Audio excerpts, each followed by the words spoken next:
Hi, it's Barry. Welcome back to my channel.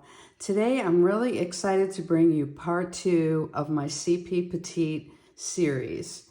Using the new cloth and paper CP Petite size, I have lots of hacks, workarounds, and ideas for how to use this in your planner setup.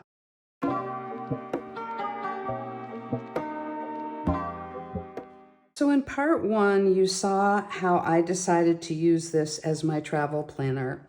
And I will link that video and then an earlier video that I have from when the CP Petite was first released down below. Stay tuned till the end and I'll give you all of the details of 2 large giveaways that I have going on.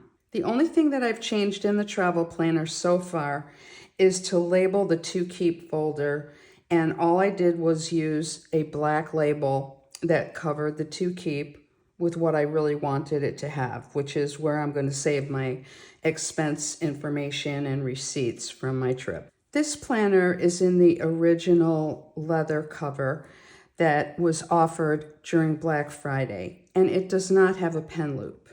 The new cover is identical, but it does have a pen loop. I love using the CP leather clips on the outside. They match perfectly and it looks very intentional. So there was a lot of hubbub recently about covers because they were out of stock. They restocked late yesterday and hopefully you were able to pick those up. And this is the one that I set up originally when the CP Petite was first introduced last year.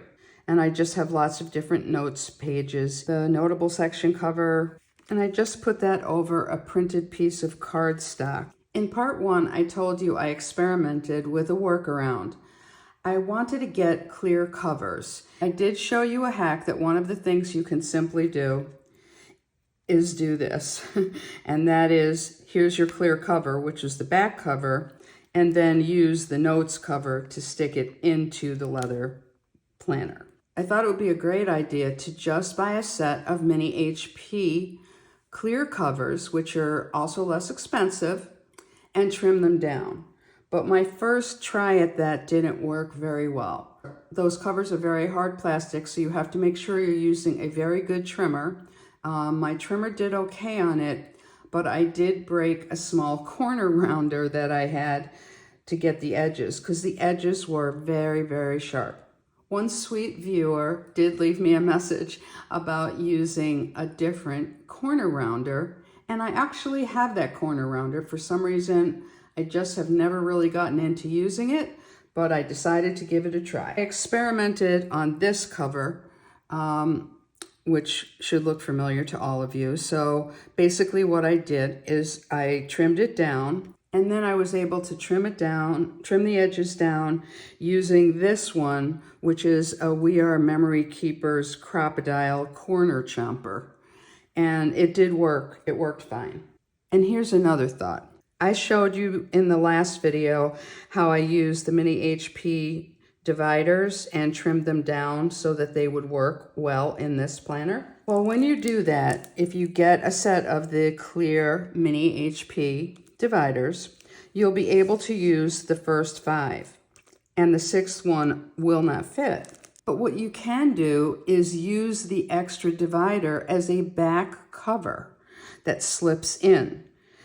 This one is very easy to trim because the material is a lot less rigid, and all you have to do is trim it down to 4 1/4 by 6 1/4, and this will work as your back cover. So in a lot of mine, I really don't want that front cover, but if you do want a front cover, we have the workarounds for that. But if you just need an extra back cover, this just works perfectly to cut this divider down to 4 1/4 by 6 1/4, stick it on the back, and it goes right in. So speaking about dividers, I had a set of black half letter dividers, and these are also fairly flexible. And I had an idea on how to use these, so I thought I would show you. I simply trimmed it down to the 4 1/4 by 6 1/4. I have a front and back cover. I think it looks kind of nice. I put a white foil label on there, and here's how I'm using this one. You know all those what's inside cards? Well, I try to keep all of them because sometimes I like to go back and look up when I received something and what else it came with. And I've had them in a drawer, but I thought, why not punch them? Because the height is perfect, being 6, and the original ones were the 4x6, so those work perfectly. The new ones are a little bit narrower, but when punched, they work great. And here's my little reference book that I have in my drawer to pull out when I need it. Now, obviously, you could also use those covers, if you have them, or any of the different colors, to create other books that can also go in the leather folder. So if you watched my last video, which was the unboxing of the February subscription and Penspiration box, I have to apologize to you. Because I did realize when I was done that I had made a mistake. And one of my viewers did point it out to me, like, didn't you get these folders? Because I didn't include them. I normally was getting half letter in one box and mini HP in the other. But I changed recently to CP Petite so I could start to accumulate dashboards and inserts in that size because I absolutely love this size. Well, I was so excited about how I decided to use these folders that I totally forgot to put it in the video. I apologize formally. We got 6 of these folders, you know, in whatever size you got them. But so here's what I did. If you're planning a new home sometime in the future, or you're renovating, or just even redecorating a room, you start picking up all these samples. And then where do you have the samples?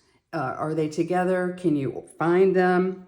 So what I did is I just set this up as my housing plans, future housing plans, where I have bits of fabrics that I've collected for things. I'm looking at outdoor furniture, looking at tables that could be made, things like that. All your paint chips can go in here. So this gives you a place to store those things. If you're out and about doing housing errands, you've got this book with you. So I mentioned 2 large giveaways that I'm having. These giveaways are only being done in the email subscriber group. If you're not part of that group, there's a link below. You will wind up getting a freebie insert when you join.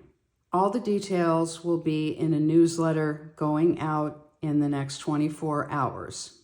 So I hope I gave you some ideas for using CP Petite and maybe some hacks that you can use.